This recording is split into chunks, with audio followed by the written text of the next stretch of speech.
জাতীয় নাগরিক পার্টির নেতৃবৃন্দ এখন সারা দেশে পদযাত্রা করছেন, কিন্তু সেই পদযাত্রায় ওনারা কি ঠিক আগের মতো শান্তি পাচ্ছেন?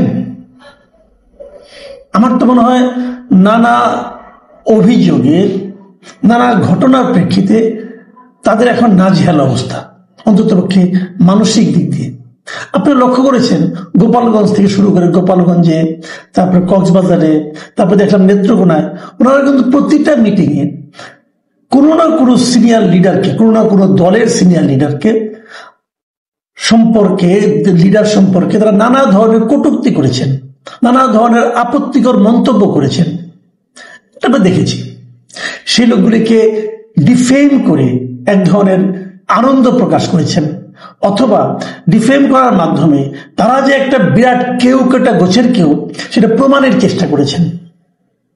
তো যেটা হয়, এখন কি হলো, গতকালকে আমরা জানি যে বৈষম্য বিরোধী ছাত্র আন্দোলনের যিনি মুখপাত্র ছিলেন, গত অক্টোবরে যাকে মুখপাত্র হিসেবে ঘোষণা করা হয়েছিল, সেই উমামা ফাতেমা গতকালকে প্রথমে একটা স্ট্যাটাস দিয়েছিলেন ওই চাঁদাবাজি নিয়ে, গুলশানের সেই 50 লাখ টাকা চাঁদাবাজির ঘটনা, সেটা নিয়ে একটা স্ট্যাটাস দিয়েছিলেন এবং ওখানে ইঙ্গিত দিয়েছিলেন যে এর শিকড় অনেক গভীরে।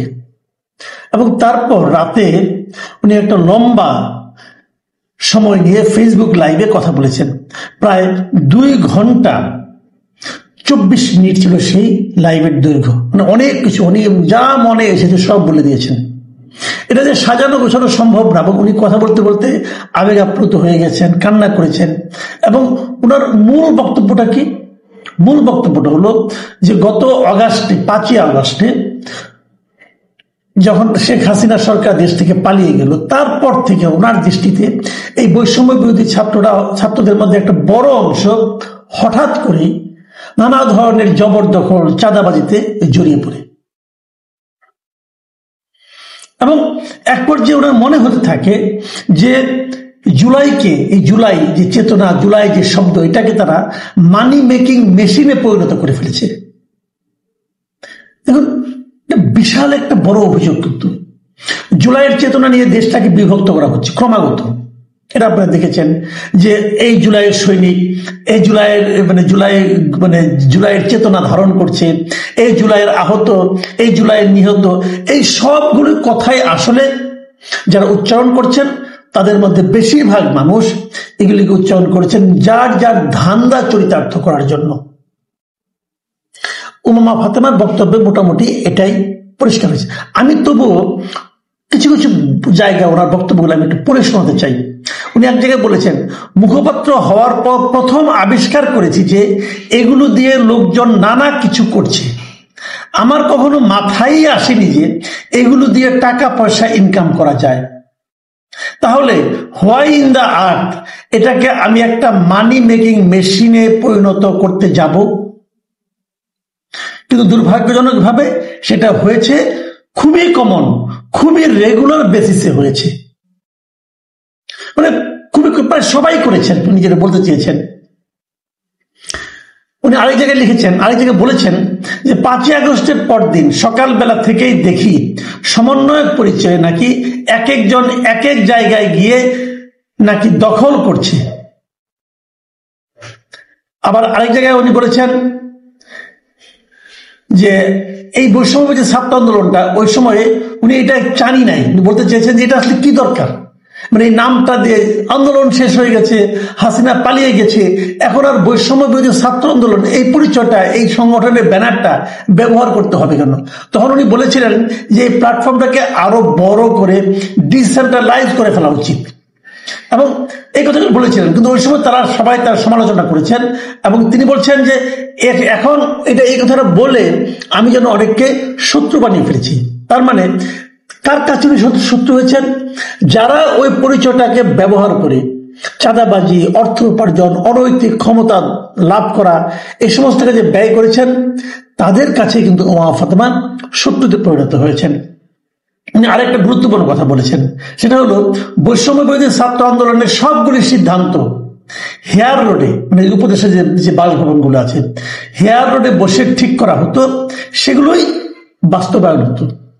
মানে সংগঠনের নাম বৈষম্যবিরোধী ছাত্র আন্দোলন, কিন্তু এই সমস্ত সিদ্ধান্ত হতো উপদেষ্টাদের বাড়ি থেকে। তার মানে এই ধান্দাগুলোর সঙ্গে প্রকারান্তরে উনারাও জড়িত ছিলেন বলে হয়তো এখনো আছেন, জানি না, উমা ফাতেমা দাবি করছেন। এবং উনি আরো কিছু অদ্ভুত কথা বলেছেন, যে যেমন উনি বলেছেন, ওনার ভাষায় আমি বলি, উনি বলেছেন বিষয়গুলো এত অদ্ভুত ছিল যে কোনো কিছুর কোনো ঠিক ঠিকানা ছিল না। চাঁদাবাজির অভিযোগ আসতো, একজনের বিরুদ্ধে যে স্বজনপ্রীতি ও শেল্টার টেল্টার দেওয়ার যে অভিযোগ আসতো, এগুলো আমি খুব ভালো করেই জানতাম। শুধু চট্টগ্রামের কাহিনী সলভ করতে গেলে অনেকের প্যান্ট খুলে যেত।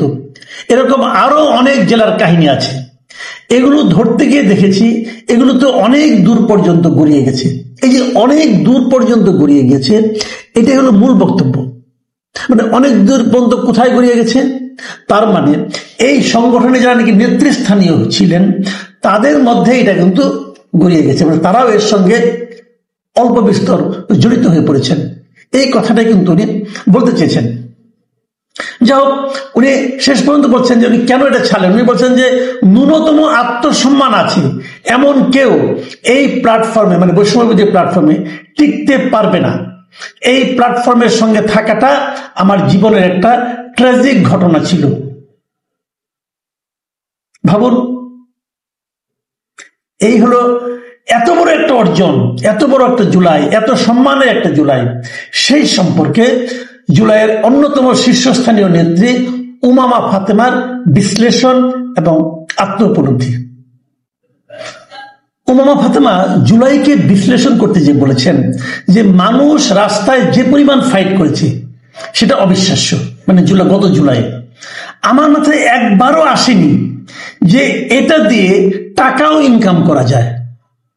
আমি মুখপাত্র হওয়ার পর প্রথম আবিষ্কার করেছি যে এগুলো দিয়ে লোকজন নানা কিছু করছে।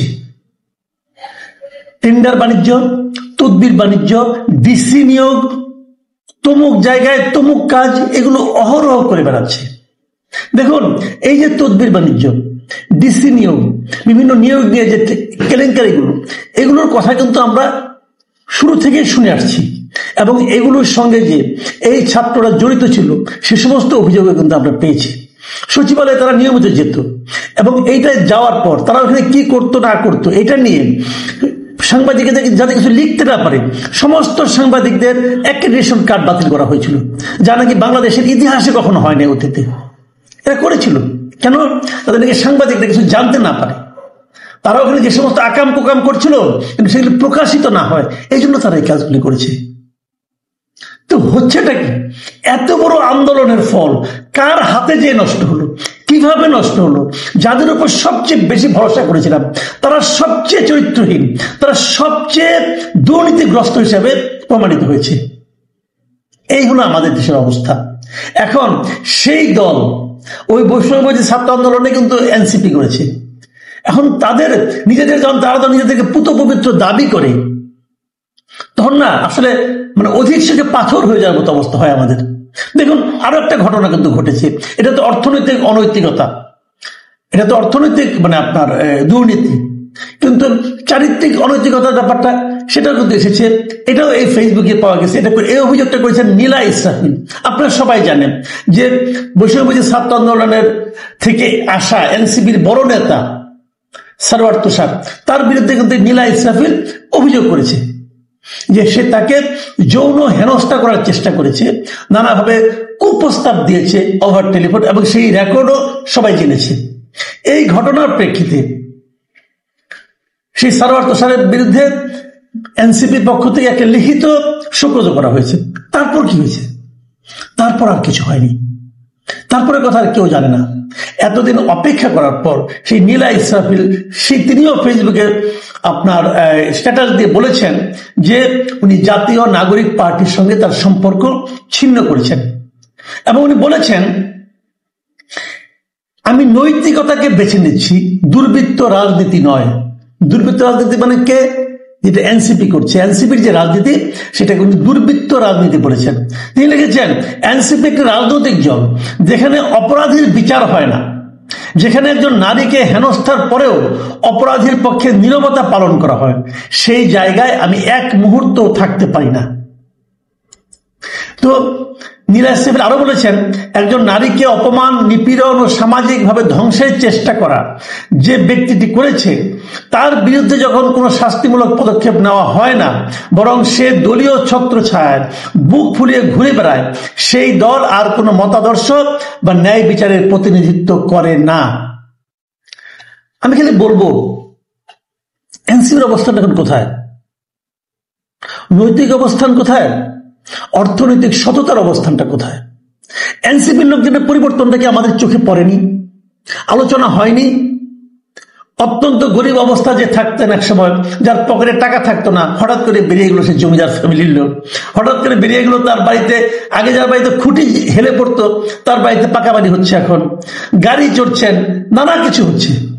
এবং রূপায়ণ টাওয়ারের মতো একটা গুরুত্বপূর্ণ জায়গায় বিশাল অফিস নিয়ে তারা বসছেন।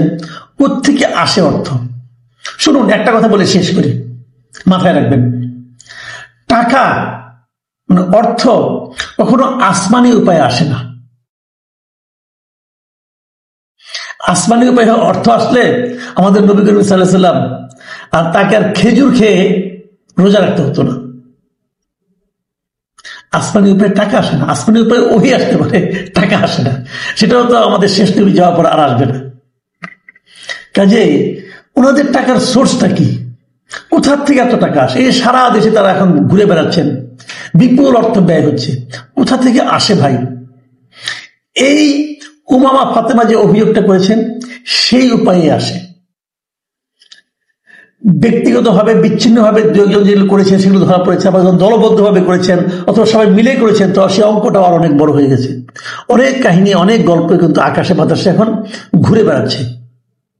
আমি হতাশ এই কারণে যে এই দলটাকে নিয়ে আমি অনেক আশা করেছিলাম যে এরা হয়তো অনেক দূর যাবে, এরা ইয়াং, এরা তরুণ, এদের মধ্যে লোভ থাকবে না, এদের মধ্যে সাহস থাকবে, এরা শিক্ষিত, এদের কথাবার্তার সুরুচির ছাপ থাকবে, এমনটা আশা করেছিলাম। কিন্তু যে প্রত্যাশাগুলি করেছিলাম সবগুলিতে একদম বিপরীত দেখলাম।